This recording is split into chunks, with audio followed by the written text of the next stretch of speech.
Do a quick little video on one of my favorite pocket knives. As you can see, those of you who know, the Chris Reeve leather pouch. Some of you may just think it's a knife. If you're watching this, you're hopefully enough of a knife person to realize that a Chris Reeve Sebenza is not just a knife. There are many Sebenzas, but this one is mine. And it is a unique graphic. Not just a computer generated, but a unique. Wasn't what I was looking for. The style's a little funny. But once it was in my hand and it was mine, it was mine. Nice, beautiful Spirograph Damascus blade.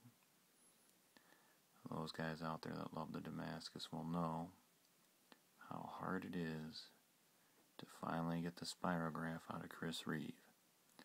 I placed an order 9 months before they discontinued the regular Sebenza handle, and it is now 4 months into 2010, and it was only 2 months ago that I finally got the call saying that they had the Spirograph in for my small regular handled Sebenza. And they didn't give me much time. They told me they needed the money now, and of course I spent money on other things, so didn't have it at that moment, because after 2 years of waiting I had spent it and saved it and spent it and saved it more times than I can count, and my old lady was watching me, and I couldn't come up with the cash. You guys know how it is, be honest. When they say go ahead, they mean go ahead now, not 2 years from now when they've already spent your money 6 more times. Luckily, she makes more than I do, and she doesn't care too much, but couldn't come up with it at that time. One of those give and take things. You know, you give, they take. But this thing, this is the large regular, as most of you who know Chris Reeves will know by the handle here. The lockup is disgustingly perfect. I like it about a third of the way over, not a half where they like it. I can't remember what they specified on the Chris Reeve movie that I watched, but I think it had to be at least 33% or a third. This one is flawless, tight, no wiggle in any direction. It was razor sharp, but yeah, some of you collectors may be upset about. I use this thing all the time.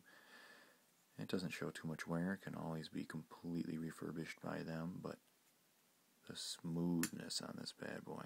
That's another reason to get the stainless Spirograph or the other stainless Damascus. The black and white type Damascus, when you open on the ceramic ball, you can feel the Damascus go over the ball through the motions. On the stainless, they come out smooth as silk. One of my favorite knives. This will never, ever leave my collection. I have another one, another regular Sebenza, the one I bought in the meantime while waiting 2 years for that one. This is the pocket knife. This goes with me wherever I go, except for the airport and the federal building. This one, as you can see by the wear and tear, is a daily beat the crap out of knife, which is what they're made for. Beautiful crosshairs pattern. And although it didn't come with it, I was able to come up with Chris Reeve,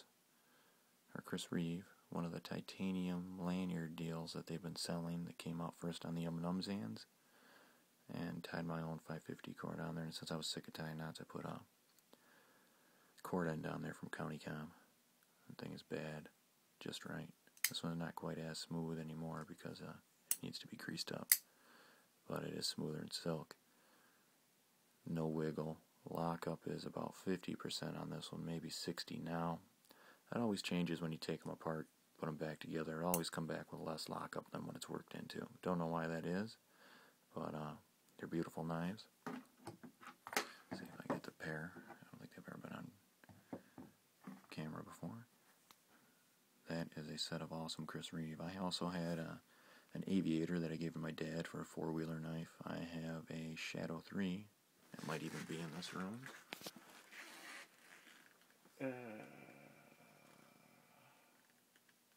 Unobtainable at this very moment. K-bar, X, Glock knife, Spec Plus, bayonet.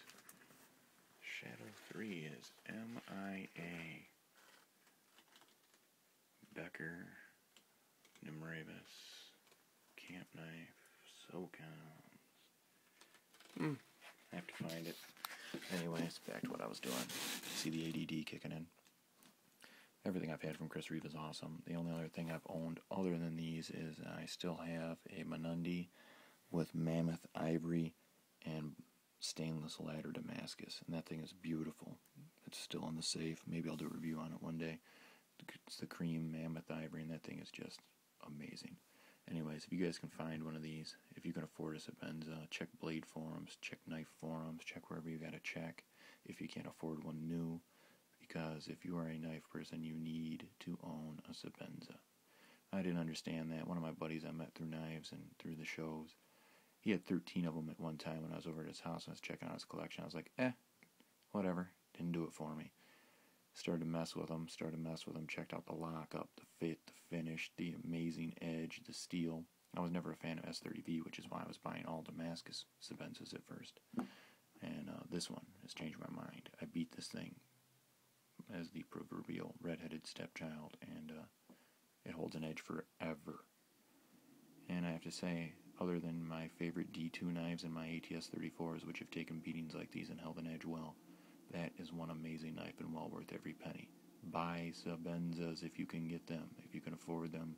Buy them beat up, send them in to get refurbished. The refurbishing's cheap. A lot of guys don't realize that. They scratch them, they want to get rid of them. They're users. That's what this guy makes them for. They're amazing. Buy Sebenzas if you can get them. Other than that, just a few words on these Sebenzas. Hope you guys have one. And if you didn't have any or haven't seen the Damascus, I hope you enjoy the beautiful Spirograph. It's like a cross between ladder and something else. Best one I've ever seen, though, was a gold basket weave that my buddy had and unfortunately traded away before I came up with the cash. Anyways, guys, hope you enjoyed that, and stay safe.